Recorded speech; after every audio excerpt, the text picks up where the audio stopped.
তাহলে ইমানের প্রথম কনসেপ্ট হলো আল্লাহকে এক বলে জানা এবং রাসূলুল্লাহকে আল্লাহর হাবিব হিসেবে জানা এবং মানার নাম হলো ঈমানদার। জোরে বলেন সুবহানাল্লাহ।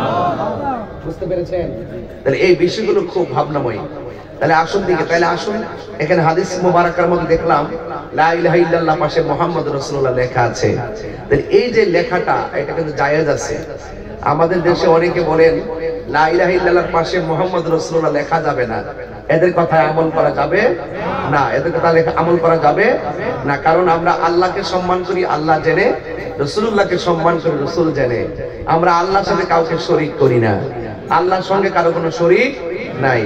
আল্লাহর সঙ্গে কারো তুলনা দিলে যেমন ভাবে ঈমান থাকবে না, সৃষ্টির মধ্যে রাসূল পাকের সঙ্গে যদি কারো তুলনা দেন তাহলে আপনার ঈমান থাকবে না। রাসূল পাক সাল্লাল্লাহু আলাইহি সাল্লাম সৃষ্টির শ্রেষ্ঠ। তো সেই জন্য এই কনসেপ্টটা ক্লিয়ার রাখতে হবে। এটা ঈমানের স্তম্ভ, এটা ইসলামের স্তম্ভ, এটা ইসলামের সৌন্দর্য, এটা ইসলামের ধারণ এবং ক্ষমতা। এটা যদি উলটপালট হয়ে যায় আপনার জীবনও শেষ, জিন্দেগিও শেষ, বন্দেগিও শেষ। এরপরে বলা হচ্ছে ওয়া ইকামিস সালাহ, নামাজ কায়েম করেন। এই নামাজ পরের স্টেপটা হলো আপনি যখন নিজেকে মুসলমান দাবি করবেন, আপনি যখন নিজেকে ঈমানদার দাবি করবেন, আপনার জন্য প্রথম যে কাজ সেটা হলো নামাজ পড়া। কি পড়া বলছি ভাই? নামাজ পড়া। নামাজ কি পড়া? নামাজ পড়া। বাবা এখানে চলে আসো, এখানে আসো, এখানে আসো, সামনে নিয়ে আসো। এই পাশে নেই, এই পাশে। যাই হোক, আস্তে আস্তে। তাহলে আমাদের এরপরে স্টেপ কি? নামাজ পড়া। কি? নামাজ পড়া। নামাজ কার বিধান? আল্লাহর বিধান। আফদালুল ইবাদাতুস সালাত, সর্বোত্তম ইবাদত হলো নামাজ। সর্বোত্তম ইবাদত কি? আমরা অনেকে বলি নামাজ, নামাজের ভিতরে কি প্রেম আছে এটা তো আপনারা জানেন না। যারা প্রেম বুঝে তারা কিন্তু নামাজ ছাড়ে না। ভাত না খেয়ে থাকতে পারে, নামাজ ছাড়া থাকতে পারে না। এটা মনে রাখবেন। এই রমজান মাস আত্মশুদ্ধির মাস, নিজেকে পরিবর্তনের মাস। এই মাস থেকে ওয়াদা করেন আমরা কখনো নামাজ ছাড়বো না।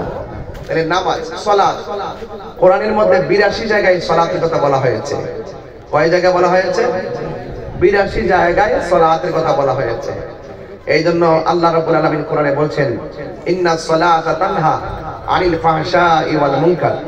নিশ্চয়ই পৃথিবীর মধ্যে একটা ইবাদত, যে ইবাদতটা মানুষকে অশ্লীল এবং খারাপ কাজ থেকে বিরত রাখে, ওই ইবাদতের নাম হলো সালাত। এবং হাশরের মাঠে সর্বপ্রথম হিসাব হবে নামাজের হিসাব। বুঝতে পেরেছেন? আল্লাহর হাবিব সাল্লাল্লাহু আলাইহি সাল্লাম বলেছেন কোন ব্যক্তি যদি নামাজের জন্য পূর্বে প্রস্তুতিমূলক ওযু করার জন্য বসে, আর ওযু করতে গিয়ে যদি প্রথম বিসমিল্লাহ বলে ওযুটা শুরু করে, কি বলে বলছি? বিসমিল্লাহ। যতক্ষণ ওযু শেষ হবে না ততক্ষণ পর্যন্ত আল্লাহর প্রেরিত ফেরেশতারা ওযুকারীর গুনাহ maaf চাইতে থাকে। জোরে বলেন না সুবহানাল্লাহ। তাহলে ওযু করার পূর্বে বিসমিল্লাহ বললে গুনাহ maaf হয় কি হয় না? হয়।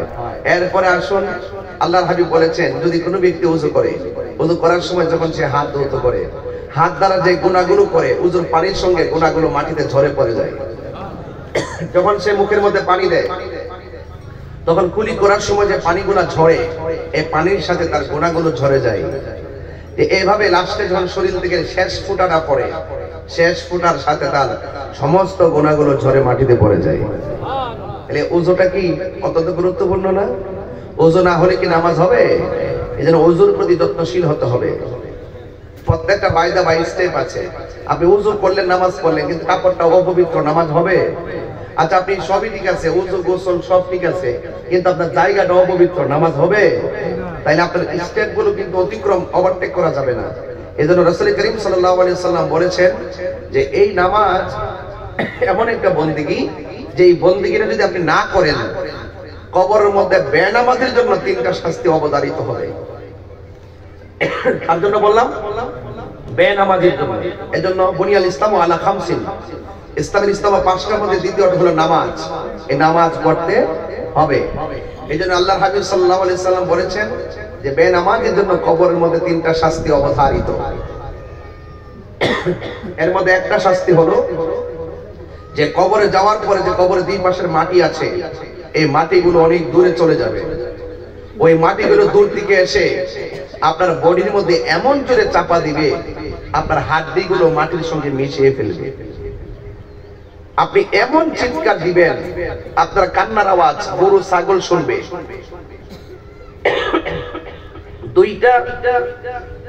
দুইটা প্রাণী এই আওয়াজটা শুনবে না, একটা হলো জিন আর একটা হলো মানুষ। এই দুইটা জাতি কবরের কান্নার আওয়াজ শুনবে না। কেন শুনবে না জানেন? এই জন্য শুনবে না কারণ মানুষেরও হিসাব হবে, জিনেরও হিসাব হবে। এই জন্য এদের কাছ থেকে এই আওয়াজটাকে মাগলুব করে রাখা হয়েছে। বুঝতে পেরেছেন? এই জন্য মানুষ যদি ওই আওয়াজ, কান্নার আওয়াজ শুনতো, তাহলে মানুষের কানের পর্দা ফেটে মানুষ মারা যেত। কবরে এমন ভয়ঙ্কর আওয়াজ হচ্ছে আপনি জানেন না। ওরা বলতেছে বাঁচাও, আর পারি না, আবার দুনিয়াতে পাঠান, আবার দুনিয়াতে পাঠান, এই দুনিয়াতে গিয়ে তোমার ইবাদত করব। আল্লাহ বলছেন সুম্মা ইলাইহি তুরজাউন, না আর যাওয়া যাবে না। জীবন একবার, মৃত্যু একবার, কিন্তু মৃত্যুর পরে যে জীবনটা দেওয়া হবে এটার পরে আর মৃত্যু নাই, এটা অনন্ত জীবন থাকবে।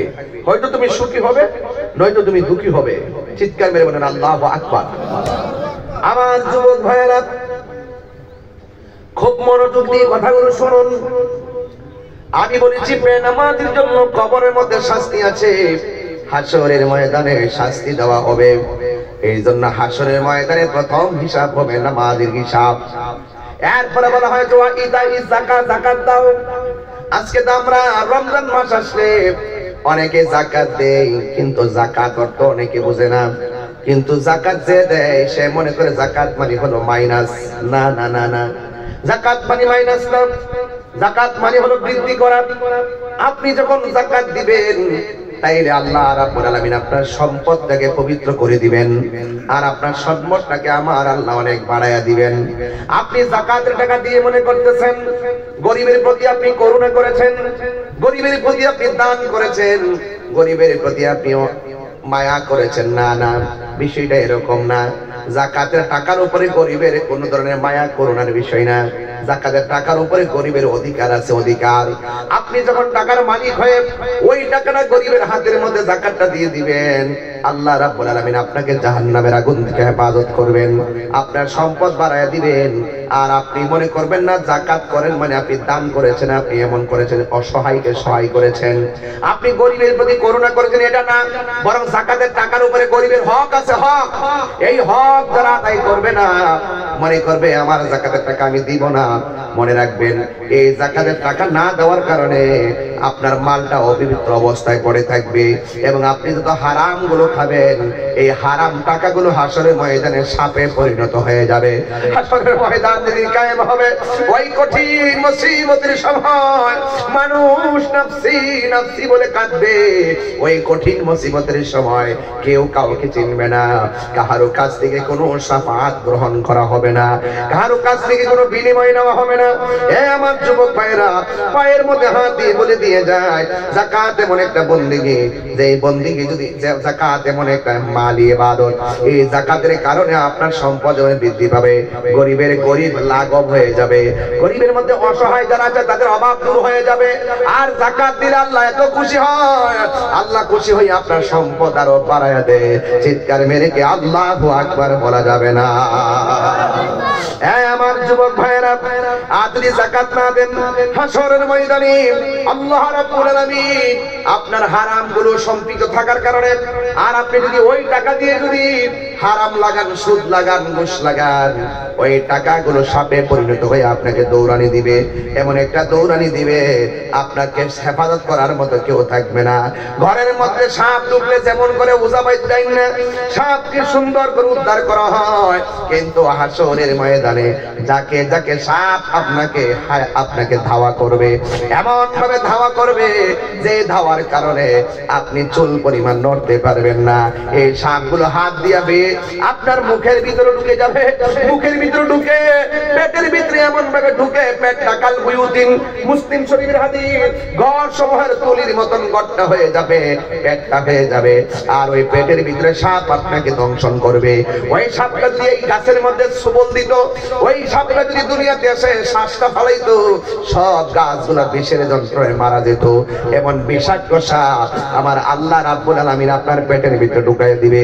আর আপনাকে এমন যদি সবল মারবে, আপনার কান্নার কারণে জাহান্নামীরা বিরক্ত হয়ে যাবে। কথা বলেন ঠিক কিনা? জাহান্নামীরা বলবে, আল্লাহ তার কর্কশ কান্নার আওয়াজ ভালো লাগে না, ওরে এখান থেকে দূরে সরাইয়া নিয়ে যাও। এবার নবী ডাক দিয়ে বলবেন, আল্লাহ এই সমস্ত মানুষগুলোকে যাদের পেটগুলো অনেক বড় বড় আর কান্না করতেছে, শরীরটা নিয়ে নড়াচড়া করতে পারছে না, আল্লাহ রাব্বুল আলামিন বলেন, হ্যাঁ বন্ধু, এরা হলো দুনিয়ার ওই সমস্ত মানুষ যারা দুনিয়ার মধ্যে যায় হারাম খেয়েছে। আমি আল্লাহ ধন দিয়েছি, কিন্তু আমি আল্লাহ সম্পদ পাইয়া শুকরিয়া আদায় করে নাই। কর্জে হাসানা নামক একটা সুন্দর রীতি ছিল, সে কর্জে হাসানাকে ডিলিট করে দিয়ে ঘরে ঘরে সুদের আড্ডা লাগাইছে। কথা বলেন ঠিক কিনা? এই জন্য যতটা টাকা হারাম খেয়েছে, অবৈধ পথে পন্থা অবলম্বন করেছে, আমি আল্লাহ রাব্বুল আলামিন সবগুলো অর্থকে আমি আল্লাহ সাপে পরিণত করেছি। আর সাপগুলো তাদেরকে দংশন করতেছে আর কান্না করতেছে। এই জন্য আমার যুবক ভাইরা, বুনিয়াল ইসলাম আলা খামসিন, ইসলামের স্তম্ভ পাঁচটির দ্বিতীয় কনসেপ্টটা হলো আপনাকে যাকাত দেওয়া লাগবে। আপনারা জবান খুলে বলেন, সম্পদ দেওয়ার মালিক কে? সম্পদ দেওয়ার মালিক কে? আল্লাহ। সম্পদ দিয়েছেন, সম্পদকে সুচারুরূপে